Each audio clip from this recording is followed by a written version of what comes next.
আসসালামু আলাইকুম। এখন আমরা যে কাজটা দেখব সেটা হচ্ছে যে আমরা সিস্টেম থেকে কিভাবে বিভিন্ন ইভেন্ট গুলা ক্রিয়েট করতে পারি। বা সেই ইভেন্ট থেকে আমরা আ রিপোর্ট গুলা কিভাবে নিতে পারি বা রেজিস্ট্রেশন যারা করেছে ইভেন্টস এর জন্য অনেক সময় হয় এরকম যে পেইড কিছু রেজিস্ট্রেশন থাকে। যে ইভেন্টস এর জন্য যেন আমরা টিকেট জেনারেট করে দেই, ওরকম কিছু ইনফরমেশন। সবকিছু আমরা কিভাবে হ্যান্ডেল করতে পারি সেই জিনিসটা আমরা দেখব। তার জন্য আমরা প্রথমেই আমরা এই কাজটা ২ ভাবে করতে পারি ২ জায়গা থেকে। একটা হচ্ছে আমরা ইএমএস মডিউল থেকে আমরা কাজ করতে পারি। আমরা এটাও দেখাচ্ছি। আর আরেকটা হচ্ছে যে ইভেন্টস মডিউল নামে আলাদা একটা মডিউল আছে। ওইখান থেকে আমরা কিন্তু কাজ করতে পারি। ২ জায়গা থেকে দেখাচ্ছি আর পাশাপাশি কোন জায়গায় কোন এক্সট্রা জিনিসটা আছে আমরা সেটাও আমরা বলে দিচ্ছি। প্রথমে আমরা আ উম ইভেন্টস যে মডিউলটা আছে ওইখান থেকে আমরা একটু ওভারভিউ নিয়ে দেখে নেই যে আমরা কিভাবে কাজগুলো করতে পারি। এখানে ইভেন্টস মডিউলে আসার পর দেখেন এখানে ৩ টা অপশন আছে ইভেন্টস, রিপোর্টিং। এখান থেকে আমরা কোন ইয়াগুলা চাই, রিপোর্টিং গুলা চাই যে কারা অ্যাটেন্ডি ছিল। তারপরে কারা মানে ইভেন্টটা কি টাইপের ইভেন্ট বা যেগুলো আমরা ক্রিয়েট করেছি অ্যানালাইসিস যেটা রিপোর্টটা। দেন হচ্ছে কোনো কনফিগারেশন যদি থাকে, কোনো টেমপ্লেট আমরা লিড জেনারেট করা বা বিভিন্ন ইভেন্টস এর স্টেজ গুলা যদি আমরা আলাদা ডিফাইন করতে চাই সেটা কনফিগারেশন থেকে আগে কনফিগারেশন করে নিতে হবে। বাট মূল কাজটা হচ্ছে আমার ইভেন্টস এ ইভেন্ট ক্রিয়েট করা। আর যদি কোনো প্রিরিকুইজিট থাকে কনফিগারেশন গুলো আগে সেটআপ করে নেওয়া। আমরা আহ, ২ জায়গায় সেম। আমরা এক জায়গা থেকে দেখাচ্ছি। দেখেন এখানে ইভেন্টস এ ক্লিক করলে আমরা এখানে ক্রিয়েট নামের একটা অপশন আসবে। দেখেন ক্রিয়েটে ক্লিক করলাম, ঠিক এইখানে যেই অপশনগুলো আছে ঠিক একই জায়গাতে আমরা যদি এক জায়গা থেকে সেন্ট্রালি মনিটর করতে চাই, যেহেতু টিচাররা ম্যাক্সিমাম জায়গাতে অনেক সময় হচ্ছে ইএমএস মডিউলটাই ইউজ করবে বেশি।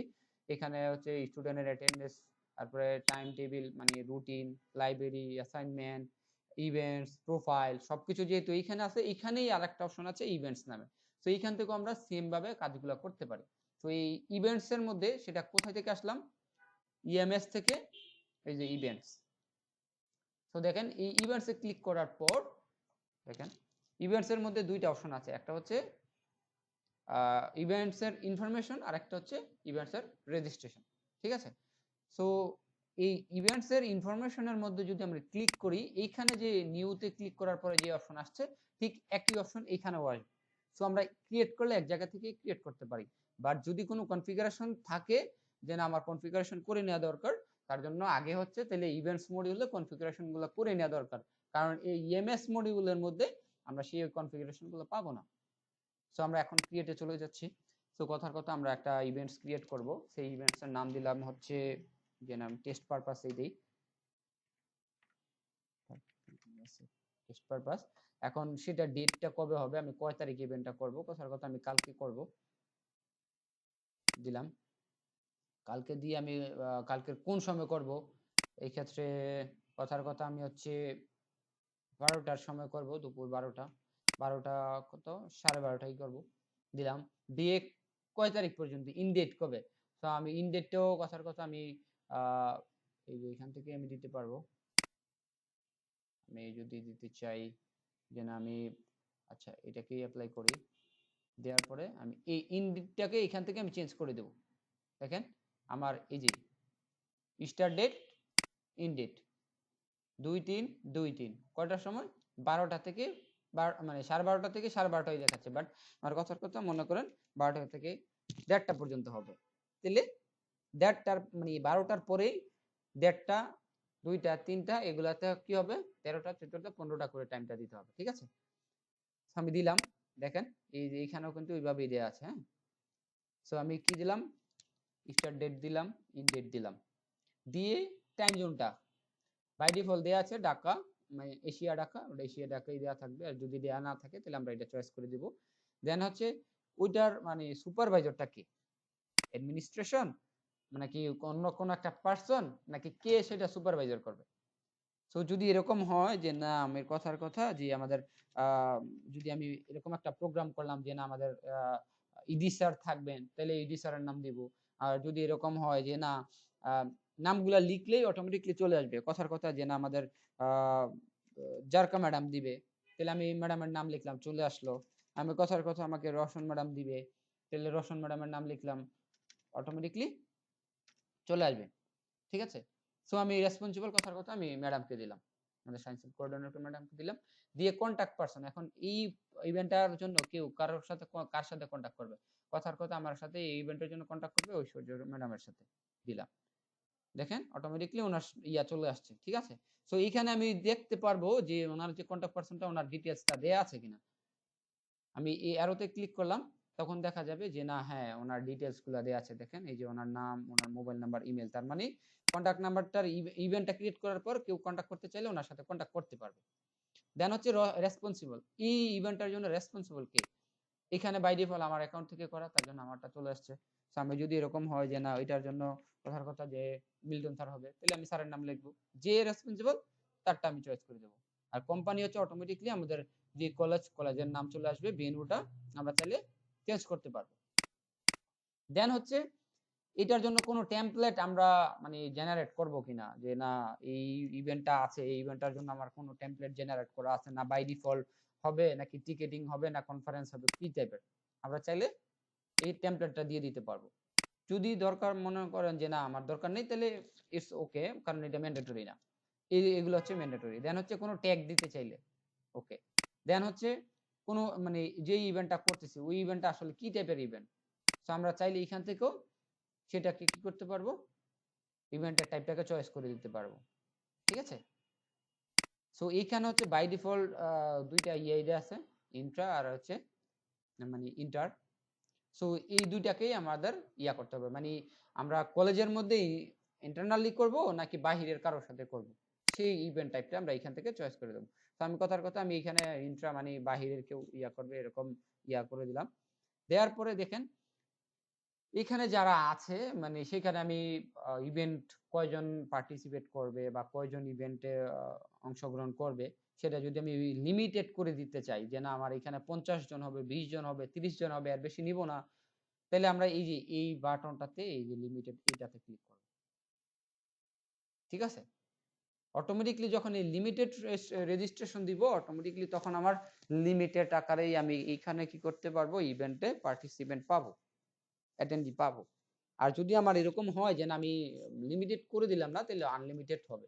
আর যখনই আমি লিমিটেড চাচ্ছি তখন আমাকে বলে দিতে হবে যে না আমার কয়জন লিমিটেড, আমি কথার কথা আমি 50 জন দিব, এর বেশি আমার কেউ ইয়া করবে না, অ্যাটেন্ড করতে পারবে না, তার জন্য 50 করে দিলাম। অটো কনফার্মেশন, যে কনফার্ম করবে যে সেটা অটো কনফার্ম করবে কিনা, না আমরা ইভেন্টের মধ্যে আমরা অটো কনফার্মেশন না করে আমরা কেউ একজন কনফার্ম করবে ম্যানুয়ালি, সেটা করে দিলাম। ওকে।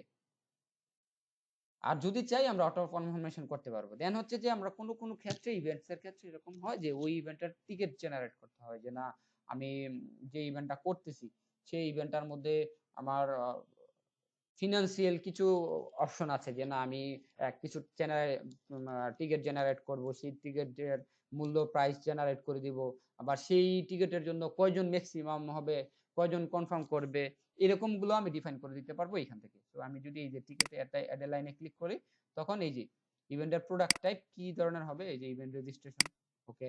তারপরে ওইটার প্রাইস কত, কয় টাকা আমরা নিব ওইটার জন্য, তারপর সেলস স্টার্ট কয় তারিখ থেকে স্টার্ট হবে, কয় তারিখ থেকে সেটা আবার ইন্ড হবে, ম্যাক্সিমাম কয়জন নিতে পারবে এখান থেকে, আসলে মানে এই ইনফরমেশন গুলো আমরা এখান থেকে দিতে পারবো। দেন হচ্ছে কমিউনিকেশনের জন্য ঠিক একইভাবে যে কি ধরনের কমিউনিকেশন হবে, যে ইমেল হবে না এসএমএস হবে, সেটা যদি আমরা টেমপ্লেট দিয়ে দিতে চাই দিতে পারবো। এসএমএস হলে এসএমএস এর টেমপ্লেটটা আমরা এখান থেকে বলে দিতে পারবো, যেরকম আমরা যদি এসএমএস বলি তখন এই যে এসএমএস এরটা আসবে, আর যদি আমরা ইমেল দেই ইমেলেরটা আসবে। ঠিক আছে? সো আমরা যদি ইমেলেরটাই দেই, তাহলে ইমেলের টেমপ্লেট কথার কথা যে ইভেন্ট রেজিস্ট্রেশন আমি দিয়ে দিলাম। দেন হচ্ছে ইন্টারভেল মানে কত ঘন্টার ইন্টারভেল, 1 ঘন্টা না 2 ঘন্টা না কতটুকু, সেটাও আমি এখান থেকে বলে দিতে পারবো। তারপরে হচ্ছে আহ, কি বলে যে ট্রিগার করা, যে কতক্ষণ ইভেন্টের আগে না পরে সে ওনার সাথে আমি ট্রিগার করব, এই সেন্ড করব, এরকম অপশনগুলো এখান থেকে আমরা করতে পারবো। দেন হচ্ছে যদি কোনো এডিশনাল নোট থাকে আমরা সেগুলো নোটগুলো এখানে লিখে ফেলতে পারবো। সো এই হচ্ছে ক্রিয়েট। এখন ক্রিয়েট করার পর আমি আপাতত এটাকে ক্রিয়েট করছি, দেখেন সেভ দিলাম। যখনই আমি সেভ দিব এর পরে কিছু কাজ আছে, দেখেন দেখেন আমি এটাকে এখন কি করব, ইনভাইট করব। তাহলে আমি চাইলে এই যে ইনভাইটে ক্লিক করলাম। ইনভাইট মানে হচ্ছে সেটা অটোমেটিকলি কারো কাছে যাবে। আমি ইনভাইটে কিভাবে পাঠাচ্ছি, মেসেজে পাঠাবো না ইমেলে পাঠাবো? ইমেলে পাঠাইলে এই যে সাবজেক্ট কি, দেন হচ্ছে আমার রিসিপিয়েন্টটা, এখানে কি হচ্ছে ইমেল কনফিগারেশনটা, মানে ইমেল মার্কেটিং যেটা আমরা ইউজ করতেছি ওইটার আলোকে এখানে চলে আসবে আমি কার কাছে পাঠাচ্ছি। এই কন্টাক্টগুলা ইমেলিং লিস্ট, তার মানে ইমেলিং লিস্ট থেকে চলে আসবে এই যে কাকে কাকে পাঠাচ্ছি। আমি ইমেলিং লিস্টটা আগে থেকে তৈরি করে রাখতে হবে, যে আমি আমার কথার কথা আমার একটা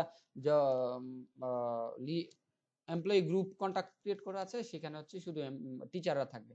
তাহলে এরকম আমি একটা ওইখানে আগে থেকে ক্রিয়েট করব, স্টুডেন্টের জন্য একটা ক্রিয়েট করব, অ্যাডমিনের জন্য একটা ক্রিয়েট করব, সবার জন্য একটা ক্রিয়েট করব। ক্রিয়েট করে যখনই আমি এখানে ইমেলিং লিস্ট থেকে যদি ইমেলিং লিস্ট দেই, এখন আমি এইখানে নিউজ লেটার দেওয়া আছে, তো এই নিউজ লেটারের জায়গায় তখন আমি আবার মনে করেন টিচারদের হইলে টিচারেরটা চয়েস করব, স্টুডেন্ট হলে স্টুডেন্টেরটা চয়েস করব। এভাবে আমি চয়েস করে আমি কি করব, পাঠাই দিব। তো আমি পাঠাচ্ছি না। তো দেখেন আমার তাহলে ইভেন্টটা ক্রিয়েট হয়ে গেল, তাই না? এখন আমি যদি এই ইভেন্টটাতে আবার ক্লিক করি, দেখেন এই যে আমার একটা ইভেন্ট ক্রিয়েট হলো।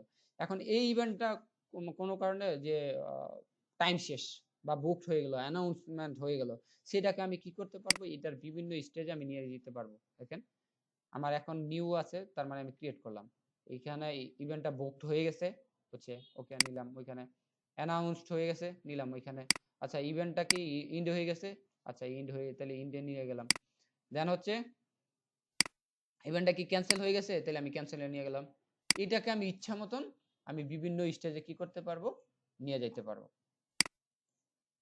আর যখনই এটা ক্রিয়েট করব অটোমেটিকলি আমাদের কি ওয়েবসাইটে সেটা কি হয়ে যাবে, ইভেন্টটা আপডেট হয়ে যাবে। সো এই হচ্ছে ইভেন্ট ক্রিয়েট করা। আর ইভেন্টের যদি এখন রিপোর্টিংটা আমি দেখাইতে চাই, এখান থেকে রিপোর্টিংটা সরি রেজিস্ট্রেশনটাকে দেখাই নেই। তো ইভেন্টে কারা কারা রেজিস্ট্রেশন করেছে, তখন এখানে আমার চলে আসবে অ্যাটেন্ডি লিস্টটা, যে মিস্টার রহিম করিম এরকম একটা ইয়ে আসবে, বুক করছে না কি অবস্থা স্ট্যাটাস সহ। দেন হচ্ছে আমি যদি রিপোর্ট চাই, তাহলে আমাকে ওই যে ইভেন্টস শুরুতেই বলেছিলাম যে ইভেন্টস যে মডিউলটা আছে ওইখানে চলে যেতে হবে। তো ওইখানে যাই এই যে রিপোর্টিং থেকে ইভেন্টসটাকে তখন জেনারেট করে নিতে হবে। এই যে আমি ডাউনলোড দেবো, এই যে টেস্ট পারপাসে ক্রিয়েট করছি, এখান থেকে আমি কি ডাউনলোড দিতে পারবো। আমি চাইলে তখন এই যে আমি কি কি চাই সেটা চয়েস করে দিতে পারবো। ফিল্টারিং থেকেও আমি দেখে নিতে পারবো যে আমার এই এই অপশনগুলো দরকার, সেগুলো করে আমি ডাউনলোড করতে চাইলে করতে পারবো। দেন অ্যাটেন্ডি কারা কারা অ্যাটেন্ড করছে তাদের একটা লিস্ট আছে, সো সেটা আমি ডাউনলোড করতে চাই, সেটাও আমি কি করতে পারবো, এখান থেকে করতে পারবো। তো এই হচ্ছে ওভারঅল কিভাবে আমরা ইভেন্ট ক্রিয়েট করব, বা ইভেন্টের সাথে রিলেভেন্ট যে কাজগুলো আছে সেগুলো আমরা কিভাবে হ্যান্ডেল করব সিস্টেম থেকে সেটা। তো আশা করি সবাই বুঝতে পারছেন। ধন্যবাদ সবাইকে। সালামু আলাইকুম।